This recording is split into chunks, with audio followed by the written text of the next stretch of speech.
Good morning. Ngasigi card message yengminarase. Ngasi se ningthokaba numit ko. Ningthokaba numit se akoina color da hairagana angoba lere ko number da hairagana 47 se ko haidi akoi yoina haidi 47 gumba se use to bibi ai ko haidi angel number se iba do kadom de gadam no hanga ko ai ko haidi khud poi thangba da gumba de ibi ai ko 47 se natraga haidi ba khot pa nungai traga su ko haidi chant to bu su ko shukai de ba chant to bu ha ga shon ba do 474747 ngatang gumba shon bi ba hai tare ko hunga shi yoina numbers hai tare ko nomun dugi magi keno da hai tare ko numbers oiro natraga colors oiro colors kumba duna haidi set bi ba khot pa da hai tare dress kumba da mai shena bi ba ado akoi ahamba da ko khoi first da khoi gi card ki message hai petang yemina rase ko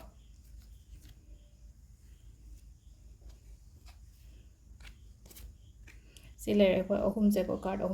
number 1 2 and 3 ko 1 2 3 sidagi haidi ama choose to burase ko 1 khan gera 2 khan gera traga 3 khan gera haibo ko 1 2 3 ko keno tawe ko aham bai sina ko confusion gumba khatang laigani ko thapai khang da ko lakpa se thabak se lakti la aga su leina ko ai karam ba tawdoino karam bana hana tawdoino traga karom da chatpana phagada ge khot kada ge haiba ge ko atu ge khitang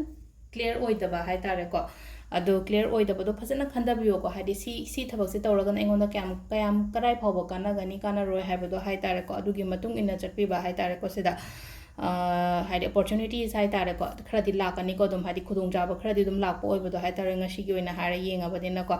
aduga ani chuba sinna ko haidi sum keno tawba yai ko haidi engonda hai tare ko haidi mentally katang haidi yamna ngangjan lakpa khojal lakpa gumba hai tare ko agi surrounding do da leiriba mi gumba kai gumba hai tare ko moi singsina ko ado sida hai tare ko it might be a friend ko keno haidi imanaba oiba yai imanabi oiba yai natra yung manung ge haidi mentally manipulate gumba tawna ba hona ba khotpa hai tare ko dumaina ado kind of cheating gumba kai gumba hai tare ko sum adum ba su khra lei ko haidi nangonda oida ba gumba tawba ko pa ma ngasi gi na hai section biro kem overall keno hara ga ko simple message ha ga di section bio kemta keno taw bi gano ko aduga ahum suba sen indicating ko haidi something haidi keno pot anauba ma changakpa paisa oiro ama oiro ko smaina hari profitable oiba ko thaba inkhang daga ha ga dukan nok ta phame khala se ngasi pot yamna setpa khotpa dumaina ko adum bagi mong da dumaina oina oi ko haidi financially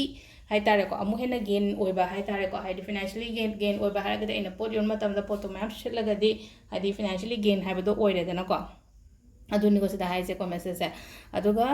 timing sina yu ki pung manga ga minute amma dagina taruka minute kuntra mu de phawmu leigre ko adagi mu nipan ga minute manga dena mapan ga minute kuntra taruk phawmu leire adagi ong 12 ga minute nifu dagina akoi gi pung taruka minute nifu mari phawba nungda wairam phawbu leire ko sisina 12 ga minute nifu dagina taruka minute nifu mari phawmu leire dagi mapan ga minute nifu dagina 13 ga minute nipan phawba sisina nungdang athengba yom oena ko aduga hing nongyai dagina nongalamdai gi sina pung 12 ga minute kuntra tare tagina pung 5 ga minute ama phawm phare ko sisina akoi gi ngasi goina phawba timing adu sida leire ngasi gi akoi gi card ki message ma'am thank you